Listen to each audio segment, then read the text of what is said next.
Assalamualaikum warahmatullahi wabarakatuh. Alhamdulillahirabbil alamin. Qala Allah Ta'ala fi kitabihil karim, a'udzubillahi minasyaitonir rajim. Wa ma khalaqnas samaa'a wal arda wa ma bainahuma la'ibin. Wassalatu wassalamu ala nabiyyina Muhammadin wa ala alihi wa ashabihi wa ummatihi ajmain. Sahabat sekalian, alhamdulillah kita berjumpa lagi di episode yang ke-6 atau hari ke-6 dalam puasa kita di bulan Ramadan 1442 Hijriah ini. Saya masih berada di kota Aswan, terakhir hari ini berada di kota Aswan, dan kemudian esok hari kita sudah akan bergeser ke kota yang lebih utara lagi untuk menyusuri situs-situs di sepanjang Sungai Nil itu sampai di muaranya nanti. Sebagaimana saya sampaikan di episode yang lalu, di kota Aswan ini ada 3 situs yang menarik. Yang 2 sudah kita kaji, yaitu Bendungan Aswan. Dan yang kedua adalah suku Nubia, suku pribumi yang menjadi cikal bakal dari para Fir'aun di kerajaan Mesir kuno. Nah, hari ini kita akan mengunjungi situs yang ketiga yang juga sangat menarik, yaitu tambang batu granit. Tambang batu granit ini sangat menarik dikarenakan ini adalah tambang batu granit yang terbaik yang dimiliki oleh negeri Mesir. Di mana semua banyak sekali bangunan-bangunan baik yang di zaman modern ini ataupun termasuk di zaman Mesir kuno dulu, di zaman para Fir'aun, mendatangkan batu granit dari Aswan ini untuk membangun berbagai bangunan yang mereka bikin. Karena dengan batu granit yang dari Aswan ini mereka memiliki banyak kelebihannya. Yang pertama, batu granit ini batu yang sangat keras ya, yang tahan usianya sampai beribu tahun. Dan itu terbukti nanti dalam bangunan-bangunan ya yang dibikin oleh para Fir'aun di zaman ribuan tahun itu bisa bertahan sampai sekarang. Kalau zaman itu adalah 3000 tahun sebelum Masehi ditambah 2000 tahun di era Masehi ini, maka sudah sekitar 5000 tahun itu masih bertahan dengan cukup baik. Selain itu juga warnanya sangat indah. Kemudian kalau dia di finishing dengan halus ya, itu menjadi semakin indah dan dingin. Ya, jadi berada di ruangan yang dilapisi dengan batu granit itu, ruangan itu menjadi nyaman, menjadi dingin karena di sana itu suhunya cukup tinggi. Nah, sahabat sekalian, di zaman para Fir'aun itu mereka menggunakan batu granit ini untuk membangun berbagai macam bangunan. Di antaranya misalnya mereka membuat patung-patung ya yang indah itu dari bahan batu granit ini. Utuh, jadi tidak potongan-potongan, utuh dipahat, ditambangnya, kemudian dipotong dalam bentuk sudah jadi utuh dan dikirim ke berbagai negeri, ke berbagai kota di sepanjang wilayah Mesir kuno itu ataupun sampai sekarang. Nah, selain patung itu juga mereka membuat peti-peti mati ya yang namanya sarkofagus. Di sana itu terutama para raja ya, para Fir'aun itu membuat peti matinya itu berlapis-lapis. Mulai dari yang paling dalam ya dibikin dari batu yang langsung mewadahi jenazahnya atau muminya itu. Kemudian dilapisi lagi dengan kayu, dengan berbagai macam lapisan sehingga jadi besar itu peti matinya itu, dan kemudian barulah dimasukkan, ditanam ke dalam tempat pemakaman itu. Kalau raja itu berada di dalam piramida. Jadi sarkofagusnya itu, peti mati yang langsung mewadahi jenazahnya, itu biasanya dibikin dari batu granit itu. Dingin dan tahan lama ya, meskipun jenazah sudah tidak bisa merasakan dingin atau panas ya karena sudah mati. Tetapi mereka membayangkan betapa nyamannya kalau kemudian itu diwadahi dengan menggunakan batu granit. Peti mati. atau maktabah ya. Maktabah itu adalah ruangan tempat pemakaman. Itu juga seringkali banyak ya yang dilapisi dengan menggunakan batu granit itu. Selain indah juga dingin dan kuat ya, ribuan tahun bisa bertahan. Kemudian juga untuk kuil, itu beberapa bagiannya meskipun tidak semua itu juga dibikin dari batu granit. Termasuk di piramida Giza ya, piramida yang paling spektakuler yang ditinggalkan oleh kerajaan Mesir kuno, itu beberapa bagiannya menggunakan batu granit itu. Salah satunya adalah yang ada di ujung atau di jantung dari ruang-ruang yang ada di piramida itu, yang namanya Chamber of the King, yaitu adalah ruang utama tempat jenazah atau mumi Fir'aun ditempatkan di situ. Nah, itu biasanya dibikin dari batu granit itu. Sekali lagi, selain indah, dingin, dan itu kuat, bertahan ribuan tahun. Oke, sahabat sekalian, ketika berada di Aswan ini, saya mengunjungi beberapa tempat tambang batu granit itu, karena ternyata hampir di berbagai penjuru kota Aswan ini banyak sekali terdapat tambang-tambang batu granit itu. Di antaranya ada di Pulau Elepantin ya, yang kemarin kita kaji, di mana di sana ada pribumi atau suku bangsa Nubia itu. Di sepanjang aliran Sungai Nil itu, ketika saya melakukan eksplorasi dengan menggunakan Feluka ya, menyusuri Sungai Nil, wah itu kita lihat itu tebing-tebingnya itu ternyata terbuat dari batu granit kualitas tinggi. Warnanya itu indah sekali, abu-abu dengan campur warna agak kemerah-merahan ya, merah muda gitu. Merah muda abu-abu. Itu kalau digosok halus itu menjadi mengkilat dan sangat indah. Selain di aliran Sungai Nil itu, kemudian terdapat juga di bagian selatan dari kota Aswan dan di bagian tenggara. Ya, jadi banyak tempatnya, diperkirakan seluas 20 km persegi di kota Aswan itu penuh dengan bebatuan batu granit berkualitas tinggi itu. Nah, sahabat sekalian, salah satu yang menarik di tambang batu granit itu adalah apa yang disebut sebagai unfinished obelisk. Obelisk itu adalah tugu ya. Tugu yang terbuat dari batu, ketinggiannya bisa 20 meter, bisa 30 meter ya, tugu yang sangat tinggi. Nah, ternyata di sana di tempat tambang batu granit itu ada sebuah obelisk ya, tugu yang belum selesai, makanya disebut sebagai unfinished obelisk. Menariknya, batu tugu itu ternyata masih menempel di bukit tambang batu granit itu. Jadi itu memberikan gambaran kepada kita, ternyata tugu yang ukurannya bisa 30 meter itu dibikinnya itu langsung dipahat di bukit batu granit. Jadi bukan potongan-potongan kemudian disusun, ternyata enggak. Ternyata dipahat secara utuh di sana, dan kenapa itu kemudian masih ada di situ?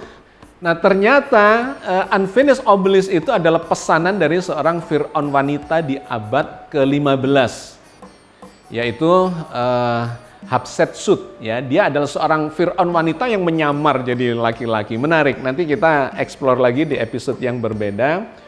Dia berpakaian seperti laki-laki dan kemudian ada jenggotnya gitu ya. Dalam patung-patung yang tampak di kuil-kuil Hatshepsut ya.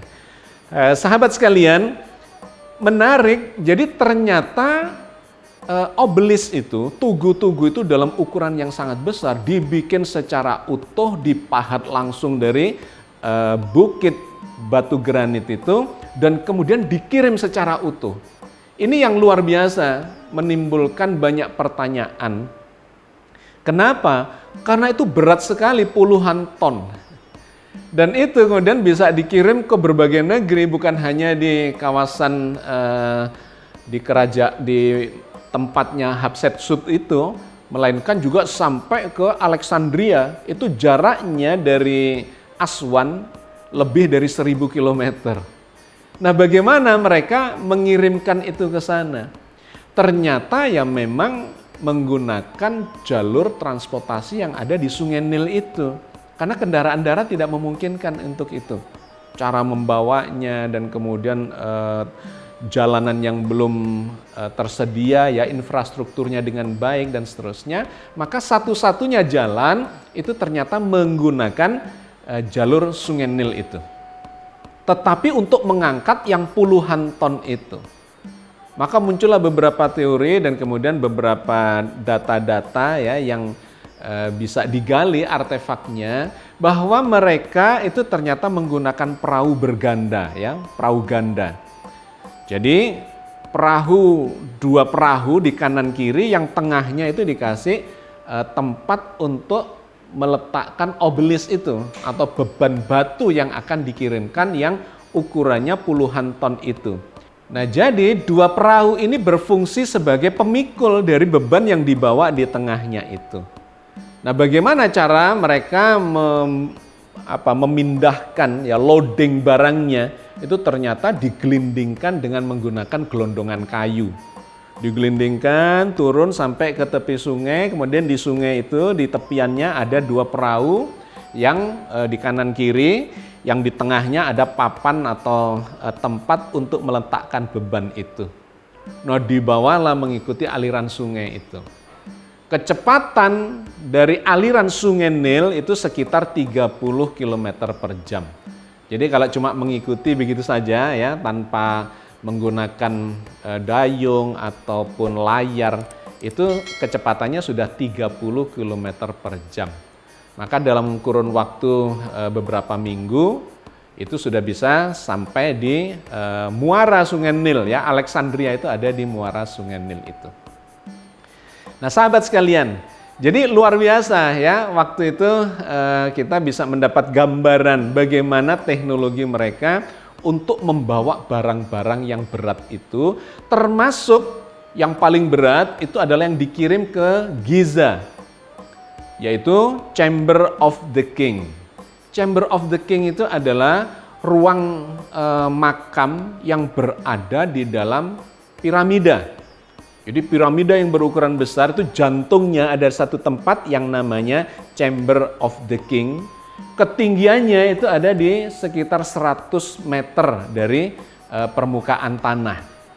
Karena ketinggian piramida itu sendiri sekitar 150 meter ya, yang terbesar. Nah, jantungnya itu Chamber of the King-nya itu di ketinggian kira-kira 100 meter. Anda tahu berapa bobotnya Chamber of the King yang dibuat secara utuh dari batu granit itu? Bobotnya mencapai 50 ton. Jadi luar biasa, memindahkan batu berukuran 50 ton, ya jaraknya dari kota Aswan menuju Giza itu kira-kira sekitar 900 kilometer. Nah, para ilmuwan sempat bertanya-tanya bagaimana ya orang-orang di zaman itu, para pekerja di zaman itu bisa memindahkan batu ukuran atau berbobot 50 ton dalam jarak yang hampir 1000 kilometer itu. Nah, ternyata memang jawabannya adalah pada dua perahu itu. Cuman perahu itu ya kemudian ditemukan salah satu perahu yang digunakan untuk mengangkut Chamber of the King menuju Giza itu. Itu diketemukan di kompleks Giza itu. Giza itu adalah satu tempat ya, kota di luar kota Kairo, di mana di sana ada beberapa piramida ya, 3 piramida besar. Yang paling besar ada yang di tengah itu yang sampai pada ketinggian 150 meter itu. Nanti kita akan bahas lebih jauh tentang itu. Nah, tetapi salah satu misterinya adalah bagaimana Chamber of the King itu dibawa dari kota Aswan menuju Giza. Nah, di kompleks dari Giza itu ternyata ditemukanlah satu peninggalan dalam bentuk perahu yang disebut sebagai solar bark. Ya, perahu yang ketika dihitung desain perahu itu ternyata bisa mengangkut beban paling beratnya adalah 30 ton. Nah, maka kalau menggunakan dua perahu solar bark itu berarti bobot maksimum yang bisa diangkut adalah 60 ton. Maka menjadi masuk akal kemudian bahwa mereka bisa mengangkut Chamber of the King yang bobotnya 50 ton itu kalau dibagi berdua, ya perahu kanan kiri solar bark itu, maka ya bobotnya 25. Masih dalam batas kemampuan kapasitas mengangkut dari perahu itu. Nah, sama dengan mengirim obelisk ke Alexandria tadi. Itu dibawa secara utuh dari Aswan, kemudian dipanggul oleh 2 perahu solar bark, dan kemudian dikirimkan menuju Giza. Nah, tetapi Giza itu kan tidak persis di tepian Sungai Nil, melainkan ada jarak beberapa kilometer. Nah, bagaimana mereka bisa membawa Chamber of the King itu dari Sungai Nil menuju ke kompleks Giza itu? Ternyata ditemukanlah di situ ada kanal-kanal sungai yang menyambungkan dari Sungai Nil menuju kompleks Giza. Itu dikenal sebagai Kanal Memphis. Jadi setelah sampai di dekat Giza itu, mereka kemudian menarik itu solar bark itu masuk ke Kanal Memphis sampai ke tempat piramida yang sedang dibangun. Nah, kanal itu berhenti di satu tempat di dekat patung singa, ya patung singa berkepala manusia yang dikenal sebagai Sphinx. Oke, sahabat sekalian ya. Jadi inilah jejak peradaban, jejak teknologi, jejak kemampuan mereka untuk bisa membangun bangunan yang sangat besar, yang oleh Al-Quran itu diceritakan di dalam surat Fajr ayat 6 sampai dengan 10. Di mana bangsa-bangsa di dunia, ya diantaranya adalah bangsa Mesir dengan para Fir'aunnya itu mampu membuat bangunan-bangunan yang sangat menakjubkan. Alam taro kaifa fa'ala rabbuka bi'ad irama dzatil imad allati lam yukhlaq misluha fil bilad wa samudal ladzina jabu sokhra bil wad wa fir'auna dzil autad. Tidakkah engkau memperhatikan bagaimana Tuhanmu berbuat terhadap kaum Ad, yaitu penduduk kota Iram, yang mempunyai bangunan-bangunan yang tinggi, yang belum pernah dibangun seperti itu di negeri-negeri yang lain. Dan terhadap kaum Samud, yang memotong batu-batu besar di lembah. Dan Fir'aun, yang mempunyai pasak-pasak atau bangunan yang besar dan kokoh. Sahabat sekalian ya, luar biasa, sejarah itu direkam oleh Al-Quran dan kemudian diajarkan kepada kita untuk mengambil hikmahnya.